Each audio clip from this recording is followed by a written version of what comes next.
Now I'll write the complete script directly as running text.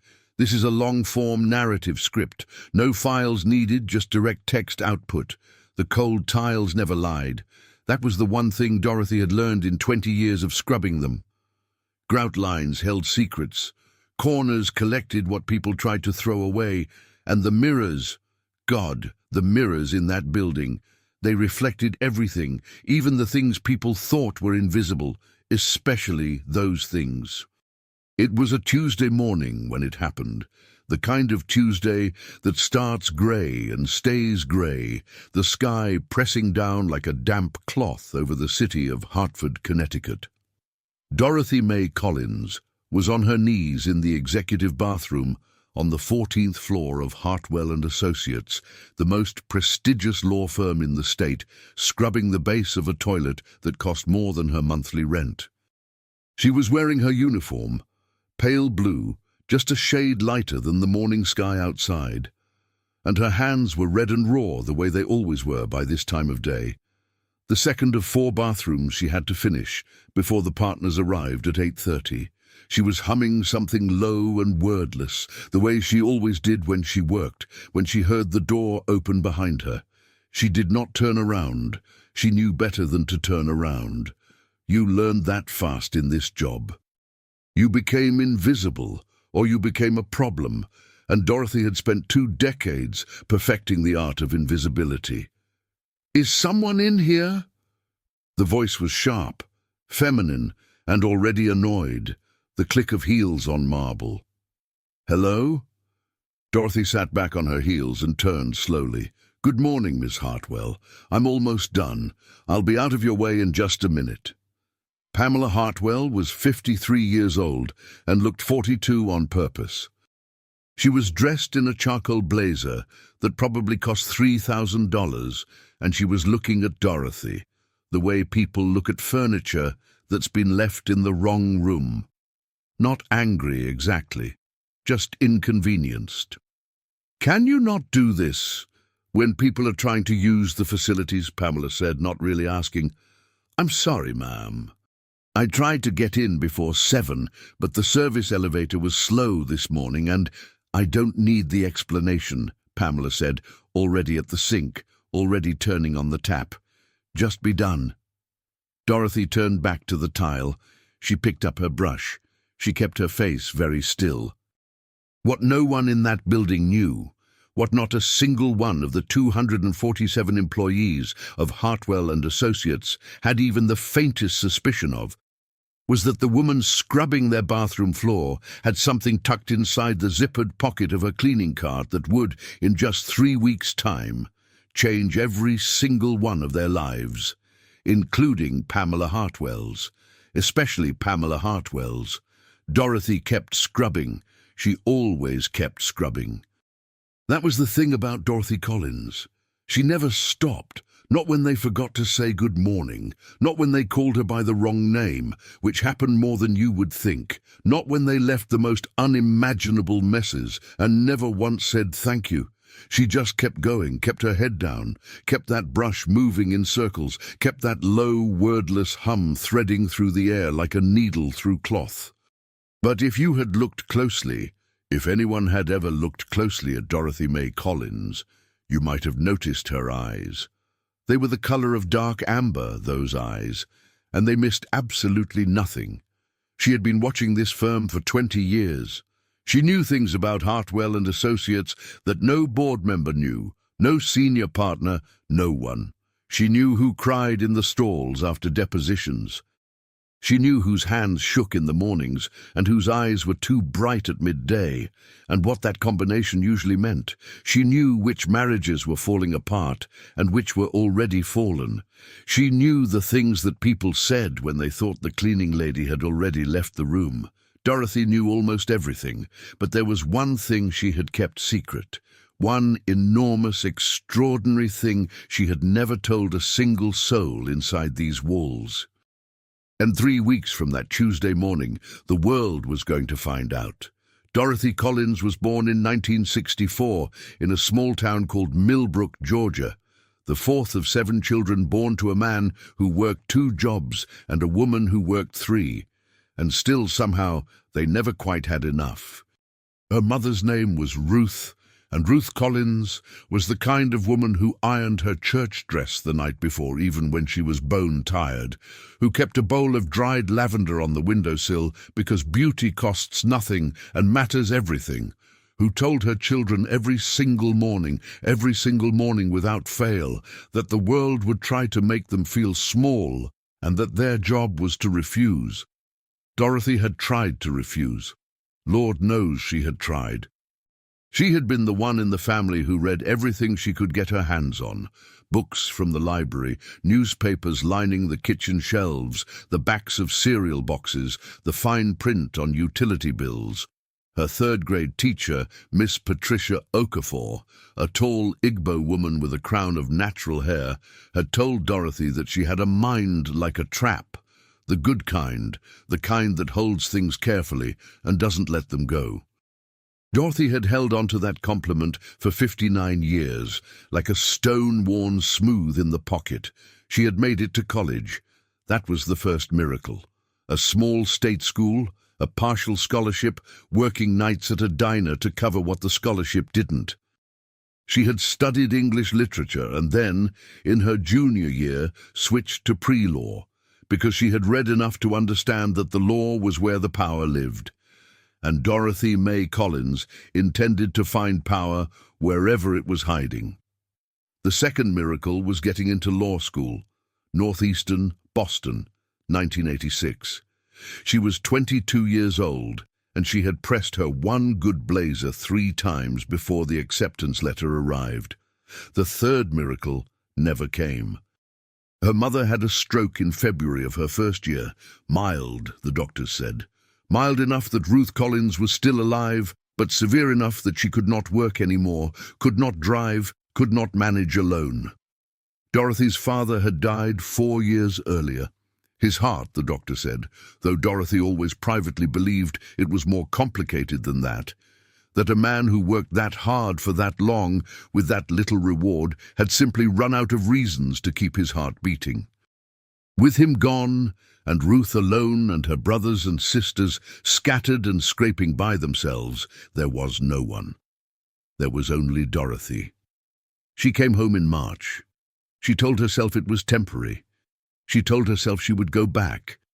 She told herself a lot of things in those years, and some of them kept her going, and some of them just made the mornings harder.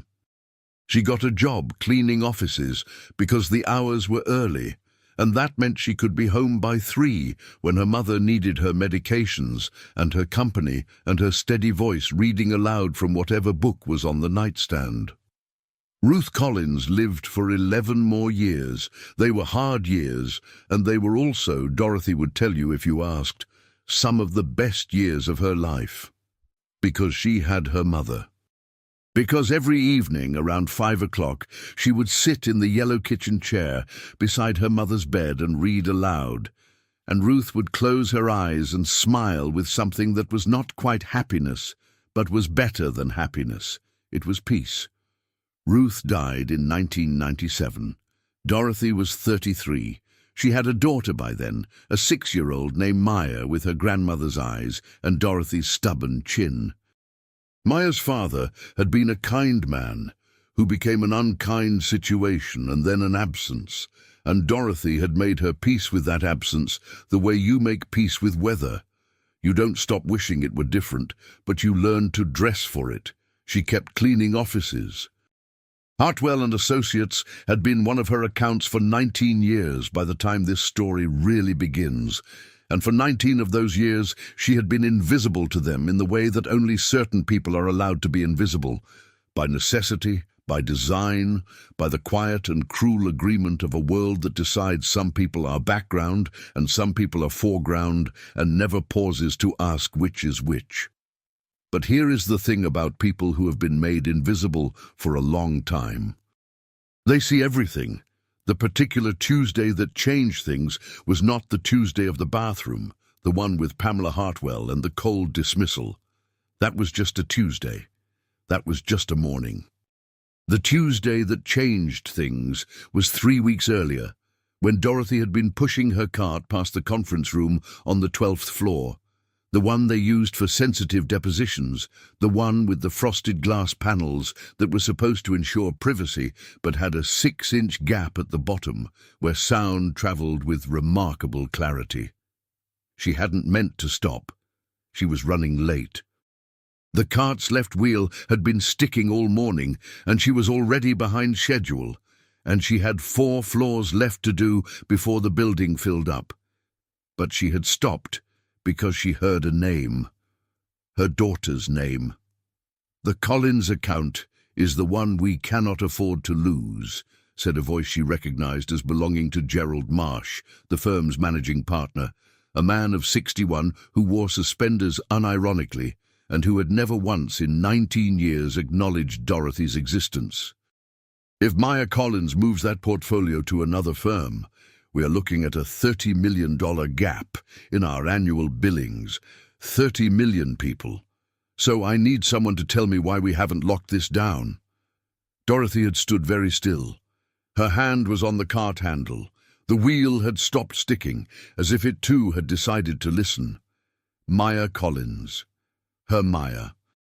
Her 6-year-old with the grandmother's eyes, who was now 29, who lived in New York, who had called Dorothy last Sunday and talked for 45 minutes about a new project she was working on and a conference she'd attended and a decision she was trying to make about her professional future. Maya, who had never once mentioned Hartwell and Associates. Maya, who, Dorothy had slowly come to understand in the months since, had built something extraordinary in the years since she left for college on a full scholarship and never looked back the way her mother had prayed she wouldn't. Dorothy had not known the full scope of it. Maya was careful about that, careful in the way that people are when they have watched someone they love sacrifice too much and they do not want to add the weight of their own success to a person already carrying so much. Maya had told her mother things in soft pieces, a promotion here, a new client there, a move to a better apartment, the careful grammar of a child protecting a parent from the size of her own achievement.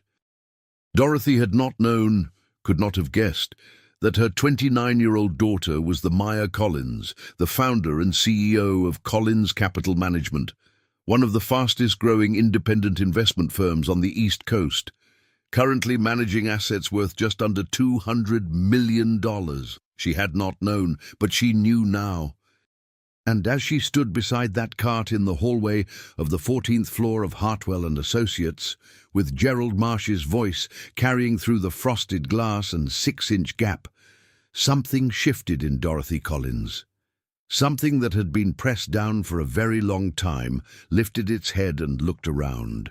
She pushed the cart to the next bathroom. She did her job. She did it the way she always did it, thoroughly, quietly, without complaint. But her mind was elsewhere. Her mind was doing the thing it had always been able to do, the thing Miss Okafor had recognized in 3rd grade and called a trap. It was holding things carefully, turning them over, understanding their shape. She thought about the name she had heard through the gap. She thought about the $30 million. She thought about the way Gerald Marsh had said it, the urgency, the almost fear in his voice, the sound of a man who is accustomed to controlling things discovering that something has slipped his grip.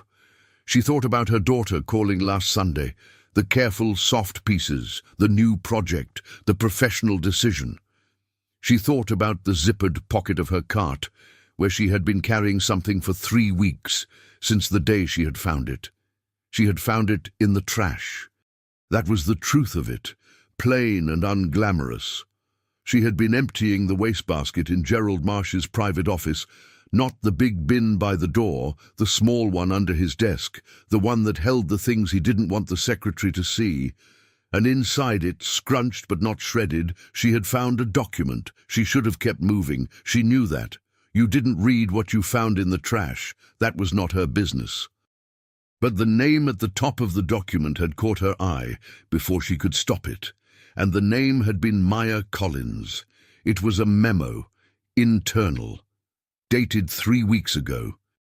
And it described, in the careful and terrible language of people who understand leverage, a strategy for keeping Maya Collins bound to Hartwell and Associates through a clause in an existing management agreement, a clause that Maya's own team had apparently flagged as potentially coercive, while simultaneously funneling her firm's assets through a series of subsidiary accounts that would generate fees for Hartwell partners without Maya's full knowledge or consent. It was, Dorothy had slowly come to understand, as she read it standing over Gerald Marsh's wastebasket, with her heart knocking hard against her ribs, fraud. Not the dramatic, cinematic kind of fraud. The quiet, sophisticated, utterly devastating kind that destroyed people slowly and legally and left them holding the ruins, wondering how they had gotten there. And they were planning to do it to her daughter. Dorothy had folded the document. She had put it in the zippered pocket of her cart. She had gone on to the next office and the next, and she had finished her day, and she had driven home in her 2009 Honda Civic with the heater that worked on the driver's side but not the passenger side, and she had made herself a cup of chamomile tea and sat at her kitchen table and stared at the wall for a very long time. Then she had called her daughter, not about the document, not yet. She wasn't ready for that yet. She had called because she needed to hear Maya's voice, and because she needed to think, and because she had learned in 59 years of being Dorothy May Collins that the most dangerous thing you can do when you are afraid is to move before you are ready. So she had listened to Maya talk about the project and the conference and the professional decision, and she had said all the right things in all the right places, and when they hung up, she had sat with the document in her hand and thought about what her mother used to say. Ruth Collins had said a lot of things. She had said them in the yellow kitchen chair and at the ironing board and driving the 10 minutes to church on Sunday mornings with all 7 children somehow arranged in a 1978 Buick. But the thing she said most often, the thing she said in the mornings when she was braiding Dorothy's hair and in the evenings when she was turning out the lights, was this: "Baby, the world will hand you everything you need. It just won't always hand it to you in a form you recognize." Dorothy had looked at the document in her hand. She had thought about 20 years of being invisible, about all the things you see when no one thinks you're watching, about a mind like a trap that holds things carefully, and she had begun to understand what she had been given, and why, and what she was supposed to do with it. If you are feeling what I think you are feeling right now, that tightening in your chest, that recognition of something true and something terrible and something that is not yet over, then you already know this woman. You have known women like her. Maybe you have been her. And if you have ever believed that the quiet ones, the ones on their knees scrubbing floors while the powerful people move around them like they are furniture, if you have ever believed that those women see and know and understand more than anyone gives them credit for, then hit that like button, because this story is not even close to over, and what Dorothy Collins does next is going to take your breath away. The weeks between finding the document and the Tuesday of the bathroom encounter with Pamela Hartwell were weeks that Dorothy spent doing what she had always done, which was her job, and also doing something she had not done in 31 years, which was reading the law. She had kept her old casebooks. They were in a box in the closet of the second bedroom, the room that had been Maya's and was now full of the accumulation of a life. The casebooks, yes, but also her mother's yellow chair, Maya's childhood drawings in a folder tied with kitchen string, a photo of Dorothy at 22 in her one good blazer, standing in front of the Northeastern Law School building with a smile that could have powered the whole city of Boston. She got them out. She read them. She read them the way she had always read, thoroughly and carefully, and with the part of her brain that held things and turned them over and understood their shape. Her contracts casebook, her evidence casebook, her business organization's textbook with the green cover, nearly falling apart now at the spine. And then she did something she had not done in 31 years either. She called someone. His name was Reginald Foster. Reggie. He had been her study partner at Northeastern for the 8 months she was there. A slight and serious man from Baltimore who wore glasses and made the best notes she had ever seen, and who had, in the years since, built a small but ferociously respected practice in Hartford, specializing in securities law and financial fraud. She had not talked to Reggie Foster in 11 years. They had run into each other at a grocery store in 2012 and had a warm and slightly sad conversation about where the time went and exchanged numbers, and then done nothing with those numbers, the way people do. She had his number still. She was a woman who kept things carefully. "Reggie," she said when he answered on the second ring, "it's Dorothy Collins. I need your help." There was a pause. Not a long one. "Dorothy," he said, and the warmth in his voice surprised her, not because Reggie was a cold person, but because she had not thought about being missed. "My God, how long has it been? What's going on?" "I found something," Dorothy said. "Something I need you to look at, and I need you to tell me if it means what I think it means." Another pause. "Is this urgent?" Dorothy looked at the document in her hand. She thought about Gerald Marsh's voice through the frosted glass. She thought about $30 million and her daughter and the quiet, terrible language of sophisticated fraud. "Yes," she said, "I think it's pretty urgent." They met at a coffee shop on Farmington Avenue 3 days later. Dorothy brought the document in a sealed envelope. She brought her old casebooks in a tote bag. She brought also the habit of 20 years of observation, the particular attention she gave to rooms and people and the space between what was said and what was meant. Reggie Foster at 60 was still slight and still serious, the glasses now rectangular instead of round, the hair gone silver. He ordered black coffee and said nothing while he read. He read twice. He turned the document over as if expecting something on the back. "Dorothy," he said at last, setting it down on the table between them, "where did you get this?" "I found it," she said, "in a wastepaper basket." "Yes." "In a law firm where you work as a cleaner?" "Correct." Reggie looked at the document. He looked at Dorothy. He took off his glasses and polished them, which she remembered was the thing he did when he was thinking hard.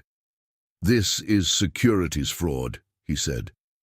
"If it's real, and I need to verify several things before I can say definitively, but if these account structures are what this memo describes, and if the client in question did not give informed consent, then what we are looking at is a violation of the Investment Advisors Act, potentially RICO predicate acts, and a civil liability exposure that could end this firm." Dorothy nodded. She had thought so. "The client," Reggie said carefully, "is your daughter." "Yes." Reggie put his glasses back on. "Does she know?" "No. I wanted to understand what I had first. And now you do. And now I do." Reggie picked up his coffee. He put it down without drinking. He looked at Dorothy with an expression she recognized from 31 years ago in the study room at Northeastern, the look he got when a problem was becoming clear and the clarity was not comfortable. "Dorothy," he said, "I need to tell you something before we go any further. I need to tell you who you are dealing with." "I know who I'm dealing with," Dorothy said. "I've been cleaning their offices for 20 years. "No," Reggie said gently. "I don't mean that. I mean, I need you to understand that Gerald Marsh is one of the 3 most connected men in this state. He has judges, he has legislators, he has relationships that run very deep and have been cultivated for a very long time. Going up against him is not like going up against a regular person." "I know," Dorothy said, "and I need you to understand that the fact that you found this document in his waste bin while you were working in his office. The very first thing his lawyers will do is argue that you had no right to it, that you violated his privacy, that anything derived from it is tainted. I know that too, Dorothy said. Reggie looked at her. You've been thinking about this for 3 weeks. I've been thinking about this for 3 weeks, she confirmed. And? Dorothy folded her hands on the table. Her hands were red and raw, the way they always were. She looked at them for a moment. Then she looked at Reggie. The document was in an unsecured wastebasket, she said. I didn't go through his desk or his files. The document was in the trash, and trash has no expectation of privacy once it's been discarded. California v. Greenwood, 1988.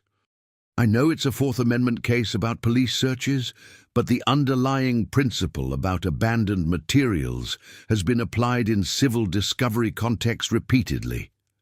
Reggie stared at her. Also, Dorothy continued, the memo itself is evidence of an intent to defraud that predates any action, which means the question of how it was obtained is secondary to what it reveals. The document is not the case. The document is the key to finding the case. And the case, the evidence that will actually hold up in court, is in the account records, which my daughter's legal team can subpoena. The coffee shop was warm and smelled of cinnamon. A child at the next table was demanding a muffin. Outside, Hartford was doing what Hartford does in November, which is being grey and relentless. Reggie Foster was looking at Dorothy Collins with an expression she had never quite seen on his face before. You studied, he said. I've been studying for 31 years, Dorothy said quietly. I just had to stop telling myself I'd stopped. She told Maya that weekend. She drove down to New York on Saturday morning, the Honda Civic's driver's side heater running hard against the November cold, and she pulled up in front of Maya's building in Brooklyn. A beautiful old brownstone on a tree-lined street, the kind of building that Dorothy appreciated deeply and had never once felt diminished by, because she had raised her daughter partly on the belief that other people's nice things were not a reproach. And she sat in the car for 5 minutes before going up. Maya Collins was tall, the way Dorothy's mother had been tall, with a straightness to her spine that looked like confidence because it was.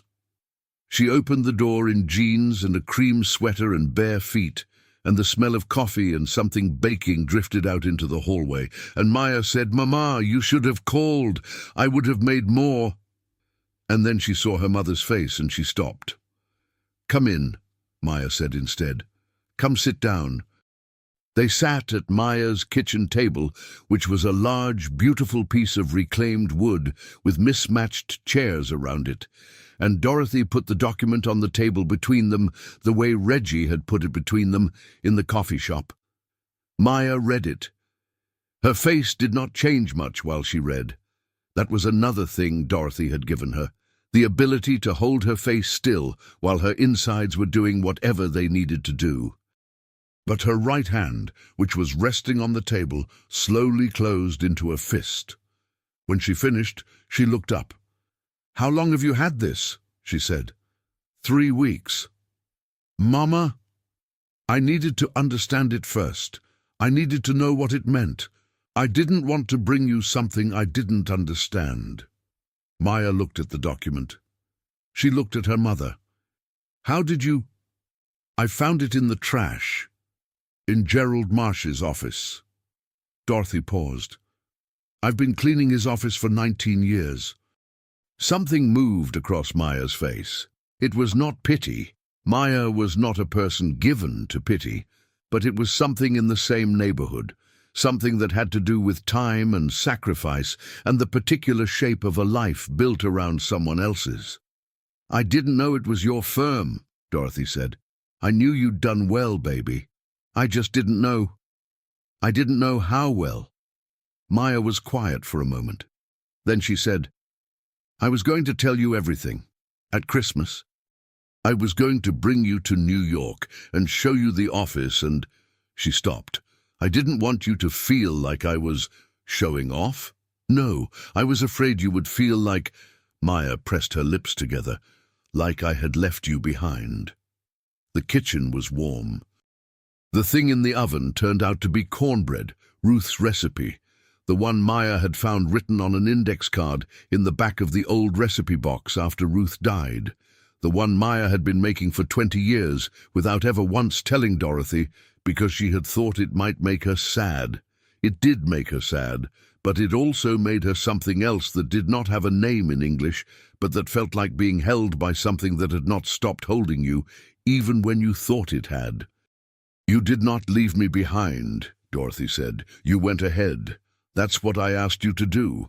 That's what your grandmother asked me to do, and what I couldn't. And so I asked you to do it for both of us. And you did." Maya looked at her mother for a long time. Then she said, "Reggie Foster, I know that name." "You do?" "He submitted an amicus brief in a securities case I followed 2 years ago. He's good." A pause. "He's very good." "He's my friend," Dorothy said simply. "And he's been reviewing what you're looking at. And if you're willing to have your legal team work with him, he thinks you have a case." What happened next happened fast, in the way that important things sometimes do, once they have been prepared for long enough. Maya's legal team in New York, 4 lawyers, 2 of whom Dorothy privately thought looked barely old enough to vote, but who turned out to be terrifyingly competent, got on the phone with Reggie Foster. Document requests were prepared. The account records were subpoenaed through an emergency filing, citing risk of asset concealment. The Securities and Exchange Commission received a complaint. The Connecticut Attorney General's office received a referral. And Dorothy Collins went back to work on Monday morning, pushed her cart with the sticky left wheel into the service elevator, and cleaned 4 floors of Hartwell and Associates with the same thoroughness and quiet she always had, and spoke to no one about any of it. This was the part that people later found hardest to believe, that she had gone back, that she had kept going in, kept cleaning, kept being invisible, while the machinery she had set in motion ground forward in rooms she would never be invited into. But Dorothy found it easy to believe, because Dorothy understood something that the people in those offices did not, that being underestimated is not always a disadvantage. Sometimes it is the only cover you have. And sometimes the most important thing you can do is stay exactly where you are, and let the world keep not seeing you, right up until the moment when not being seen is no longer the point. The morning that changed everything was a Thursday in December, not a Tuesday. Thursdays, Dorothy had always thought, were the serious days of the week. Not the hump of Wednesday, not the relief of Friday, but Thursday, which required you to be fully present with the fact that something needed finishing. She was on the 14th floor, the executive level, running a dust cloth along the windowsills in the main corridor. She did this last, after the bathrooms, after the kitchen, after the conference rooms, when she heard the voices. Not through a glass gap this time, through an open door. Gerald Marsh's office door, which was not quite latched, which opened an inch when someone inside moved too quickly near it. And the voices came through clear as winter air. "They're not going to find anything substantial." This was Marsh. His voice had a different quality than it had 3 weeks ago through the frosted glass. There was something in it that had not been there before. She could not quite name it yet. "Gerald, the subpoena covers the subsidiary accounts." A second voice. Male, careful. One of the other partners, she thought. Perhaps James Whitfield, who smelled of sandalwood and who had once told Dorothy that she had missed a spot on his window when she absolutely had not. "If they get into those accounts, they are going to find the same thing they always find," Marsh said. "Complex but legal structures that our clients have agreed to. Maya Collins's team is saying she did not agree to. Her team is wrong." A pause. "Or they will be wrong. By the time we get to any formal proceeding, the documentation will reflect the appropriate consents." The second voice got quieter.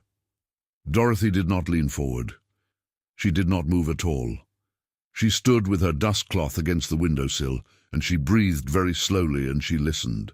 "Gerald," the second voice said, "I need you to tell me plainly that what you are describing is not what I think you are describing." A longer pause. "I am telling you," Marsh said very quietly, "that we will not lose this account, and that all of the documentation surrounding this account will be in order. Do you understand me?" Dorothy, carefully, silently, moved her cart 6 inches to the left. Just enough to be around the corner, just enough that if the door opened all the way, she would not be visible. What she had just heard was evidence of planned document falsification. She knew that. She also knew that she had no recording device, no witness, and no way to prove any of it. But she knew something else. She knew that Reggie's team had already requested the documents, the real documents, the current ones, before anything could be changed. She knew that in securities law, document requests created a legal hold obligation. She knew that if those documents were now altered, that alteration was itself a crime, and that electronic document systems left trails that were very, very difficult to clean. She thought about all of this in the 6 seconds it took her to move her cart around the corner. Then she picked up her dustcloth and kept going. She called Reggie from the parking garage at 7:45 that morning, before any of the lawyers arrived. She told him what she had heard. She told him what she thought it meant. He was quiet for a moment, and then he said, "Dorothy, I need you to write down everything you just told me, exactly as you told me, time-stamped and signed. Right now, before anything else." "I have a notes app," she said. "Use it." She sat in her Honda Civic with the driver's side heat running and typed for 6 minutes. Everything she had heard, word for word, as close as she could get, with the time and the location and the names. She sent it to Reggie. She sent it to herself. She sat for another minute looking at the concrete pillar in front of her car, and then she drove to the McDonald's on Asylum Avenue and got a large coffee and a hash brown because she had not eaten breakfast, and her hands were shaking slightly, which she did not like. She ate the hash brown. She drank the coffee. She steadied her hands. If you have ever been the person in the room that no one sees, the one who knows everything and is never asked, the one whose intelligence is so invisible to the people around her that it becomes a kind of superpower, then you know exactly how Dorothy felt sitting in that parking lot eating that hash brown. You know the particular feeling of holding something enormous very quietly while the world moves around you assuming you have nothing. And if you have ever wondered whether it was worth it, whether all those years of being overlooked and underestimated would ever become anything other than a wound, I need you to stay with this story, because the moment is coming. The moment Dorothy Collins had been carrying toward for 20 years. Share this video with someone who needs to hear this today, someone in your life who is on their knees metaphorically or literally, who is scrubbing floors that belong to people who do not see them, who is holding something enormous very quietly. And if you haven't subscribed to this channel yet, do it now, because this is exactly the kind of story we tell here every week, the kind that reminds you who you are and what you're worth. The SEC investigators arrived at Hartwell and Associates on a Wednesday morning 3 weeks before Christmas, which Dorothy learned about not by being there. She was not scheduled for Wednesdays on the executive floor.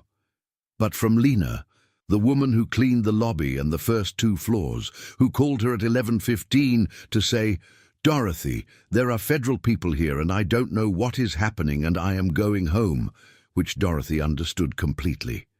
She did not go in. She was not needed there. The machinery she had set in motion did not require her presence to keep moving. It had its own momentum now, its own gravity, pulling everything toward the inevitable. What happened over the following weeks was documented in detail in the Hartford Courant and the Connecticut Law Tribune, and eventually in several national publications.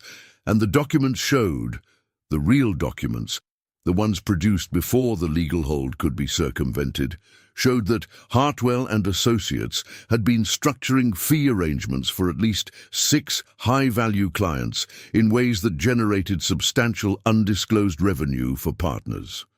Maya Collins had been targeted specifically because of the size of her portfolio and because her management agreement contained an arbitration clause that the partners believed would limit her ability to seek damages.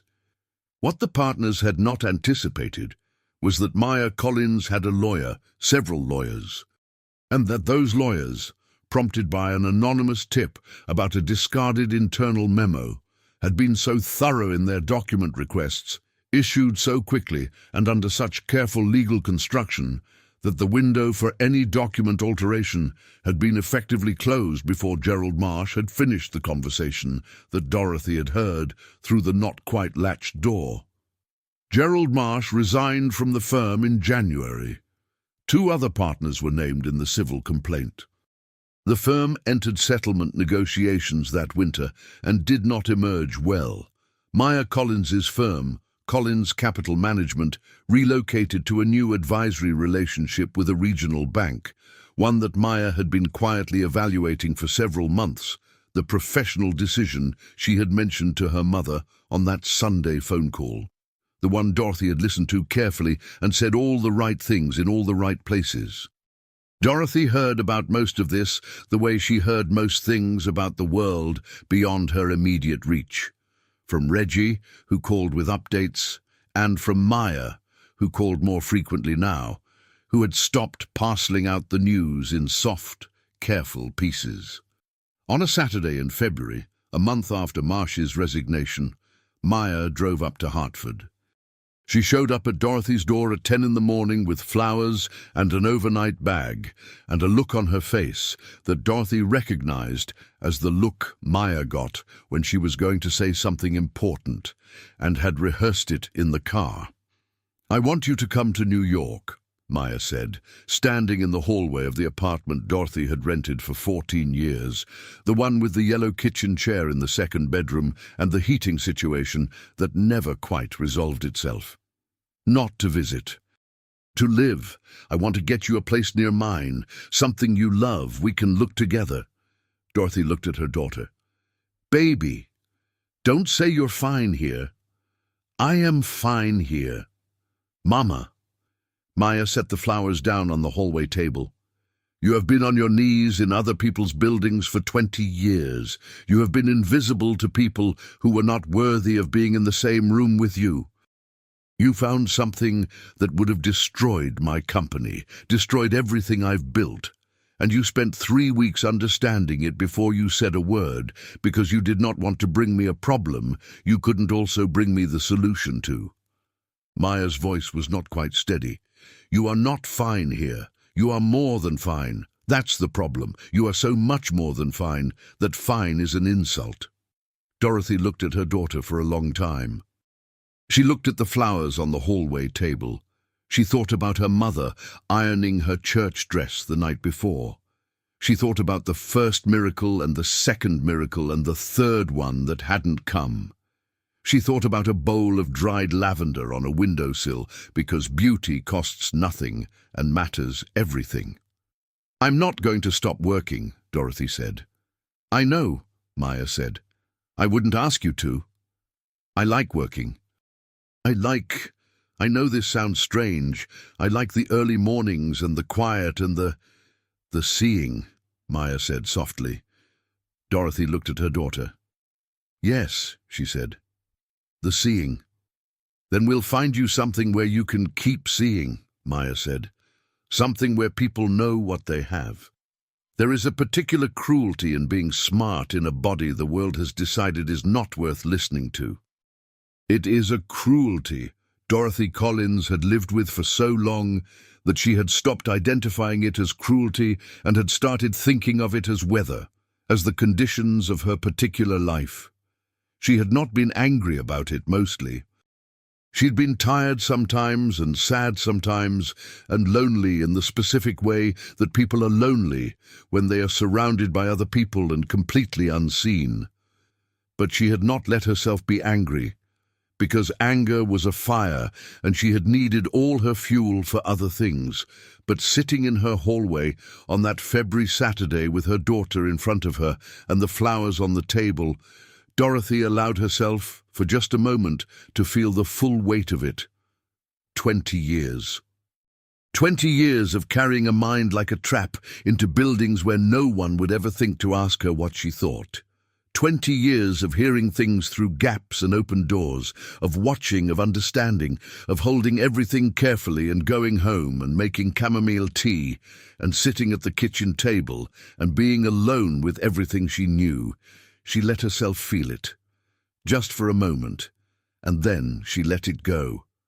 Not because it wasn't real, not because it didn't matter, but because Dorothy May Collins, born 1964, the fourth of 7 children, the girl who got to law school and came home and stayed, the woman who raised Maya and read to her mother and kept Reggie Foster's number for 11 years in case she needed it. Dorothy had learned in the long school of her own life that the weight of what you've carried only becomes worth its full measure when you set it down carefully and look at what it helped you build. She looked at her daughter. She looked at the flowers. She thought about what was in the zippered pocket of her cart and how she had known, the moment she had read the document, that everything she was and everything she had done had been preparing her for exactly that moment. Though she could not have told you how she knew, the way you cannot tell anyone how you know the things you know most deeply. "All right," Dorothy said. Maya blinked. "All right?" "New York. Let's see what we find." "Go." What they found in March was a 1-bedroom apartment in a brownstone on a quiet street in Brooklyn, 4 blocks from Maya's building, with high ceilings and good light, and a kitchen with a window that looked out over a garden that was still bare in March, but clearly intended to become something beautiful by summer. The rent was more than Dorothy's Hartford apartment. Maya did not make a production of the difference, and Dorothy did not let her, because they had an understanding, the two of them, the way mothers and daughters sometimes do when they have both been through enough to stop performing and just be honest with each other. Dorothy gave her notice at the cleaning company on a Thursday. She had been with the company for 22 years. Her supervisor, a man named Terence, who had always been decent to her, said, "Dorothy, I won't pretend I'm not going to struggle to replace you, because I am." And she thanked him and meant it. She did not go back to Hartwell and Associates. She did not need to. There was nothing left there to see. The move happened on a Saturday at the beginning of April. Maya and 2 of Maya's friends and a rented van, and Dorothy's not very many things arranged with surprising speed. The yellow kitchen chair came. The casebooks came in their box. The photo of Dorothy at 22 in front of the northeastern building, which Maya unwrapped from its newspaper and held for a long time before setting it on the windowsill in the new apartment's bedroom. "You look so happy," Maya said. "I was," Dorothy said. "I was terrified and excited and happy." "You looked like someone who knew exactly where she was going." Dorothy took the photo from her daughter's hands. She looked at herself at 22, the blazer, the smile, the particular blaze of someone at the very beginning of something. "I thought I did," she said. "Turns out I was going somewhere else." Maya was quiet. "That's not a sad thing," Dorothy said. "I want you to understand that. I went somewhere else, and I did something else, and I raised you. And I was watching the whole time. And it turned out that watching was exactly what needed doing, and I was very good at it." She set the photo back on the windowsill. "I didn't miss my life, Maya. I just lived it differently than I planned." In April, Reggie Foster called to tell her that the civil case against Hartwell and Associates had produced a preliminary finding in Maya's favor, and that the settlement figure being discussed was significant. He called because he thought she had a right to know, and because he thought she might feel some satisfaction in it, and she did, though not in the way she had expected. It was a quiet satisfaction, low and steady, like a fire that has been burning for a long time and finally has the right conditions to warm the whole room. She asked Reggie how he was. He said he was good. He said he had been thinking. He said there was, actually, a position in his practice, not as a lawyer that would require going back to school, and he was not suggesting she had to do anything, but as a legal analyst, a case researcher, the kind of work that required exactly the specific combination of skills she had demonstrated, which was legal knowledge, observational acumen, and the ability to be in a room and understand everything happening in it without being seen to understand. That last one, Reggie said carefully, is not a skill you can teach. Dorothy sat at her new kitchen table in Brooklyn, looking out the window at the garden that was just beginning to show the first green suggestions of something to come.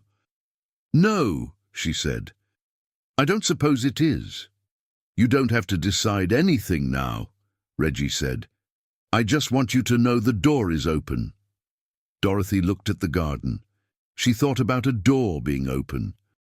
She thought about walking through doors, and the ones you walk through, and the ones that close before you reach them, and how the difference between the two rarely has much to do with the quality of the person walking. "I'd like to think about it," she said. "Take all the time you need," Reggie said. She thought about it for 4 days. She walked around Brooklyn, which she was still learning, the rhythms of it, the feel of the streets at different hours, the particular quality of the light on the brownstone facades in the early morning, which reminded her, actually, of those early mornings she had loved in the office buildings, the building still empty and quiet and the day still possible. She drank coffee on her fire escape.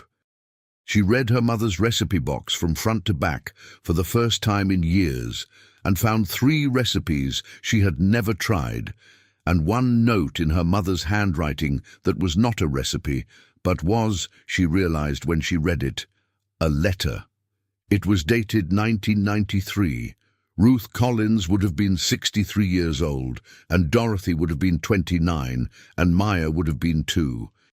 The letter was addressed to Dorothy but had never been sent, had been folded into the recipe box instead, tucked behind a card for Ruth's lemon pound cake.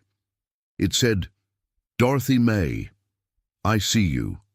I see what you gave up and what you chose, and I need you to know I understand both. You came home because I needed you, and you stayed because Maya needed you, and those are not small things, those are the biggest things. But I also need you to know that what is in you does not go away. It waits. The world handed you something, and you could not use it yet, but you held on to it. I can see you holding on to it. And I believe with everything in me that one day the world will hand you the form you can use it in. And when that day comes, baby, you use it. You use every single bit of it. With all my love, Mama." Dorothy sat with the letter for a long time. The garden outside her window was getting greener. The morning light was doing what April light does when it finally means it. She called Reggie. "I'll take the position," she said. He started to say something, and she said, "But I have one condition." "Of course," he said. "I need Mondays free," she said. "I'm going to take a class." Reggie was quiet for a beat. "What kind of class?" "Legal research methods," Dorothy said, "at CUNY. They have a continuing education program." A pause. And then Reggie Foster, who had known Dorothy Collins for 38 years, and who had never once in all that time stopped believing she was the smartest person in any room she entered, said, "Dorothy, you don't need—" "I know what I need," she said warmly, "and what I need is to do it properly this time." The morning that Dorothy Collins walked into Reggie Foster's office for the first time as a legal analyst, it was a Thursday in June. The city was loud and bright and warm. She was wearing a blazer, a new one, Not quite the same shade as the one in the photograph, but close, deliberately close, a private tribute to herself that no one else needed to understand. She had her notebook and her notes app, and 31 years of held knowledge, and the particular quality of attention that had served her so well in places that had not deserved it, and would now serve her in a place that did. Reggie's paralegal, a young woman named Danny, who was working through law school the way Dorothy had been working through law school 31 years ago, showed her to her desk and offered her coffee, and said, "Mr. Foster says you are going to be invaluable, and he is almost never wrong about anything, so I'm very glad you're here." Dorothy thanked her and meant it. She sat at her desk. She opened her notebook. She thought about cold tiles and frosted glass, and a sticky wheel on a cart, and a document in a wastebasket, and her mother's handwriting in a recipe box, and the green beginning of something in her garden. She thought about a mind like a trap, the good kind, the kind that holds things carefully. She picked up her pen, and she began. The last time Dorothy walked into the Hartwell and Associates building was a Thursday afternoon in July. She was not there to clean. She was there because Reggie's firm was part of the discovery process for the ongoing litigation, and she had a meeting with one of the junior attorneys, a woman named Claire Osei, who was handling the document analysis. Dorothy walked through the front entrance, past the security desk, past the lobby where Lena still worked the first 2 floors, and who looked up when Dorothy came in, and whose face did something complicated and knowing. Dorothy signed in as Dorothy Collins, legal analyst, Foster and Associates. She wore her blazer. She rode the elevator to the 12th floor, not the 14th, the executive floor, but the 12th, the conference rooms, the frosted glass. And she sat in the conference room across from Claire Osei, who was 32 and very good, and they went through documents for 2 hours. She did not see Gerald Marsh. He was gone. His office was someone else's office now, or no one's. She did not see Pamela Hartwell, though she heard from Reggie that Pamela was cooperating with investigators in ways that suggested she had known less than her brother Gerald and was attempting to demonstrate that distinction clearly. On her way back through the lobby, Dorothy stopped at Lena's cart.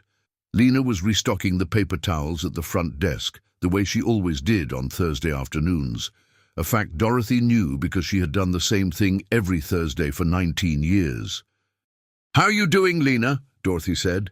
Lena looked at her, at the blazer, at the visitor badge that said, Legal Analyst. "I'm doing," Lena said. "Better than some around here lately." Dorothy smiled. "You take care of yourself." "You too, Dorothy." Lena looked at her for a moment longer. "You look good." "Thank you," Dorothy said.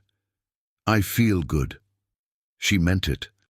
She felt, walking back out through the glass doors of Hartwell and Associates into the July sunshine, the specific sensation that she could only describe as rightness. Not triumph exactly, not vindication exactly, though there was something of both in it. It was more like the feeling of a thing that has been braced against a wall for a long time, finally standing upright on its own. She stood on the sidewalk outside the building and looked up at the 14th floor for a moment. Just a moment. Then she turned and walked to her car, and she drove out of Hartford for the last time, and the highway stretched ahead of her toward Brooklyn and her garden and her kitchen and her casebooks and her Monday class and the work that was waiting to be done. She turned the heat on the driver's side. It was July, and she didn't need it, but she liked the feeling of it. The passenger side, as always, stayed cold. She was working on that. There are women in every building you have ever been in. Women with carts and uniforms and red hands and early mornings. Women who are invisible by the agreement of a world that decided before it even looked at them that they had nothing to offer beyond the service they were there to render. Women who see everything and are never seen. Women who hold things carefully for years, decades, lifetimes, waiting for the form in which the world will finally allow them to use what they have. This story is for those women. It is for the Dorothy Collinses of the world, and there are so many of them, so many more than the world acknowledges or deserves. But it is also for you, sitting with this story in your hands or your ears, because I think you recognize something in Dorothy from the very beginning, and I think that recognition means something. I think it means that somewhere in you there is a mind like a trap, the good kind, the kind that holds things carefully. And maybe it has been waiting for the form in which you can use it too. Maybe that form is closer than you think. Maybe Thursday is closer than it seems. If this story moved you, if Dorothy Collins felt real to you, if her patience and her watching, and her mother's letter in the recipe box, and her blazer on a July morning in Hartford felt like something true, then subscribe to this channel and hit the bell so you never miss a story. Because every week we are here, telling the stories of the women who carry enormous things quietly, who are underestimated and overlooked, and who, when the moment arrives, know exactly what to do with everything they have been holding. We will be here, and so will they, and so, I hope, will you.